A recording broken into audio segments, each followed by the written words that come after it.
चाहे कहीं से, सिलेक्शन हो या यहीं से, यूथ का कॉन्सेप्ट चमकेगा, इन्हें कौन पढ़ा।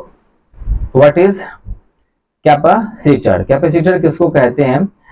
जो कि electric charge, electric potential and capacitor का एक पार्ट है कैपेसिटर। तो बहुत इंपॉर्टेंट टॉपिक है कैपेसिटर, हमारे सिलेबस का बहुत इंपॉर्टेंट टॉपिक है। 12th में भी क्वेश्चन बोर्ड में से आते हैं और नीट और जेईई से भी क्वेश्चन यहाँ से आते हैं कैपेसिटर से। ओके, तो कैपेसिटर क्या होता है? सबसे पहले हमारा आज का सवाल है व्हाट इज कैपेसिटर। तो कहा जाता है कि any conductor which has ability to store the charge is known as capacitor। मतलब कोई भी कंडक्टर जिसके पास चार्ज को स्टोर करने की एबिलिटी हो उसे हम क्या कहते हैं? कैपेसिटर कहते हैं। Okay, any conductor which has ability to store the charge is known as capacitor। मतलब कोई भी कंडक्टर जिसके पास क्या एबिलिटी हो? चार्ज को स्टोर करने की, क्या करने की? चार्ज को स्टोर करने की एबिलिटी अगर हो, चार्ज को स्टोर करने की मतलब रखने की जो एबिलिटी हो, क्षमता हो, उसे हम क्या कहते हैं? कैपेसिटर। ओके, ये एक लाइन का डेफिनेशन हमारा है कैपेसिटर का। गुड।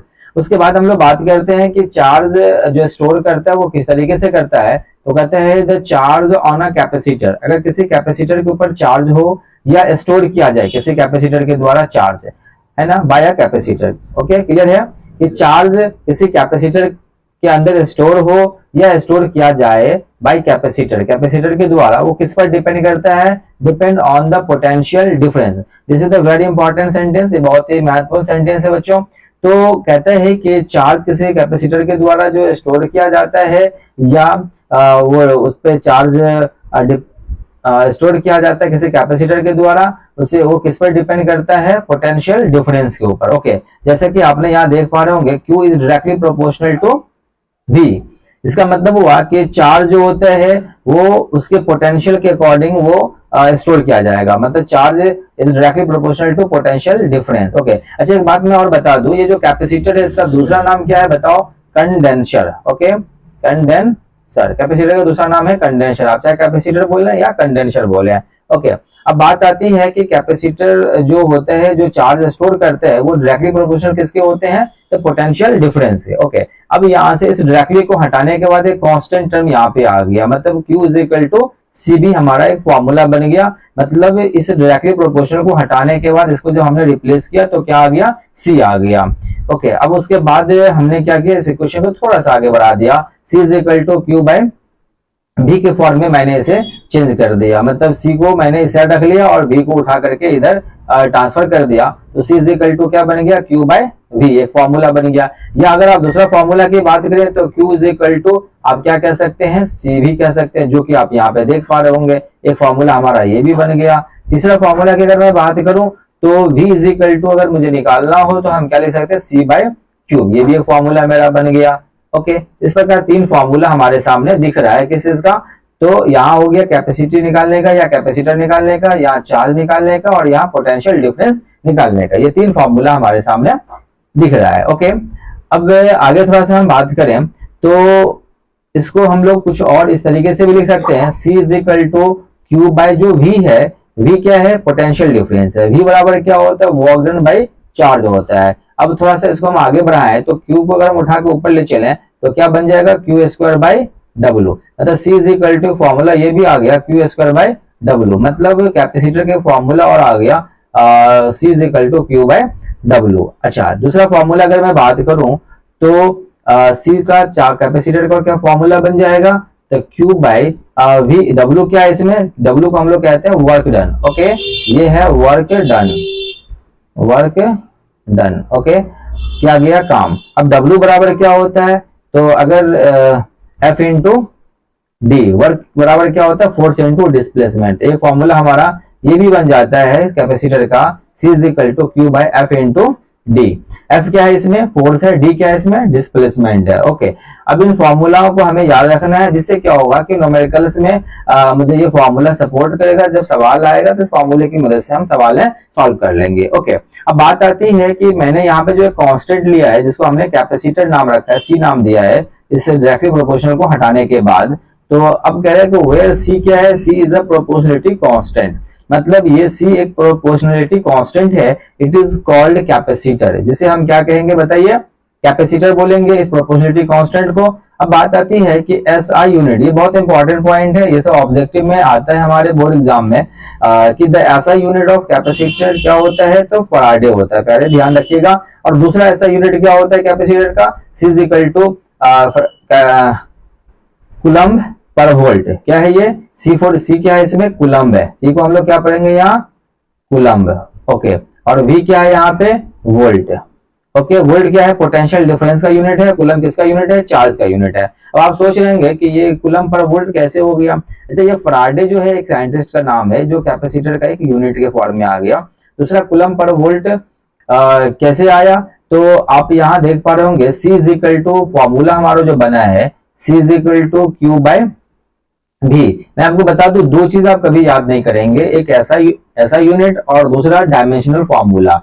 जब आप हमारे साथ जुड़े हैं और आप फिजिक्स से पढ़ने की और सीखने की बात करते हैं तो आप दो चीज को कभी याद नहीं करेंगे, आप उसे समझेंगे और समझ करके आप उसे निकाल सकते हैं, कैलकुलेट कर सकते हैं। ओके, जैसे कि मैंने यहाँ पे लिखा कूलम्ब पर वोल्ट, ये कैसे होगा, तो आप यहाँ C क्या है, कैपेसिटर है और उसका मैं यूनिट लिखने जा रहा हूँ। Q क्या है, चार्ज है, तो चार्ज का यूनिट क्या होता है बताओ, कूलम्ब होता है। ओके, और V क्या है, पोटेंशियल डिफरेंस है, तो पोटेंशियल डिफरेंस का यूनिट क्या होता है बताओ, वोल्ट होता है। क्या होता है, तो वोल्ट। तो ये बन गया कूलम्ब पर वोल्ट, जो आप देख पा रहे होंगे मैंने यहाँ पे बताया, कूलम्ब पर वोल्ट जो कैपेसिटर का एक यूनिट होता है। कैसे हो गया, चार्ज का हो गया कूलम्ब और पोटेंशियल डिफरेंस का क्या हो गया, वोल्ट। ओके, दो बात हो गई, दो यूनिट हम लोगों ने यहाँ पे कैपेसिटर का देखा। और भी हम यूनिट बना सकते हैं, ये आप चाहें तो यहाँ से इस फॉर्मूला से भी आप बना सकते हैं यूनिट। कैसे बनेगा इस फॉर्मूला से यूनिट, ध्यान दीजिएगा। कैपेसिटर का दूसरा यूनिट Q क्या है, चार्ज है, चार्ज का यूनिट क्या बनेगा, कूलम्ब बनेगा। ओके, F क्या है, फोर्स है, फोर्स का यूनिट क्या होगा, न्यूटन होगा। और D क्या है, डिस्प्लेसमेंट है, तो इसका यूनिट दूसरा क्या बन सकता है बताइए, कैपेसिटर का दूसरा यूनिट हमारा क्या हो सकता है बताओ जल्दी, फटाफट फटाफट। हाँ, कैपेसिटर का दूसरा यूनिट हमारा क्या बन सकता है, हाँ ओके, क्या आ जाता फॉर्मूला में, Q by F into D. तो Q क्या है, चार्ज है, तो चार्ज का यूनिट क्या होगा, कूलम्ब होगा। और फोर्स का यूनिट क्या होगा, न्यूटन होगा। और डिस्प्लेसमेंट का यूनिट क्या होगा, मीटर हो गया। तो कैपेसिटर का एक दूसरा यूनिट हमारा बन गया कूलम्ब पर न्यूटन इंटू मीटर। ओके, ये मीटर है। तो इस तरीके से हम लोग फॉर्मूला के अकॉर्डिंग हम कई सारे यूनिट्स बना सकते हैं। ठीक, अगला क्वेश्चन, अगला पॉइंट है हमारा, आप यहाँ देख पा रहे होंगे डायमेंशन, मतलब dimensional formula of capacitor. Capacitor का डायमेंशनल फॉर्मूला क्या होगा, तो ml-1 m-1 l-2 t4 a2। अब कहोगे कि ये कैसे आया sir, m-1 l-2 t4 a2, तो ये भी हम लोग निकालना सीखते हैं कैसे इसको निकाला जाए। तो सबसे पहले बात जो अगर मैं करूं तो हमारे पास जो फॉर्मूला है C इज इक्वल टू, क्या फॉर्मूला है बताइए, Q बाय V। ये फॉर्मूला है, हम इसी फॉर्मूला से कैपेसिटर का डायमेंशन फॉर्मूला निकालेंगे। चार्ज, Q क्या है इसमें, चार्ज, चार्ज का डायमेंशन क्या होता है बताइए, AT। ओके, और दूसरा क्या है V, V क्या है, पोटेंशियल डिफरेंस। अब पोटेंशियल डिफरेंस का डायमेंशन फॉर्मूला क्या है, अब ये भी आपको नहीं याद होगा तो फिर आप इसे नहीं निकाल पाएंगे। तो आइए मैं थोड़ा सा यहाँ भी पोटेंशियल डिफरेंस का डायमेंशन फॉर्मूला निकाल दूं, रफ कर दूं। V इज इक्वल टू क्या होता है, पोटेंशियल डिफरेंस बराबर वर्क डन बाय चार्ज।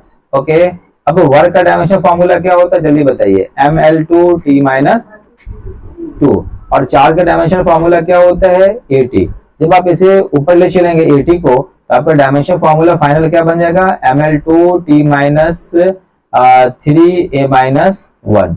ये हमारा किसका डायमेंशन फॉर्मूला बन गया बताइए, इलेक्ट्रिक पोटेंशियल का या पोटेंशियल डिफरेंस का ये डायमेंशन फॉर्मूला हो गया। अब इस वैल्यू को उठा करके यहाँ पे रख दीजिए, क्या आ जाएगा बताइए, ml2t-3a-1।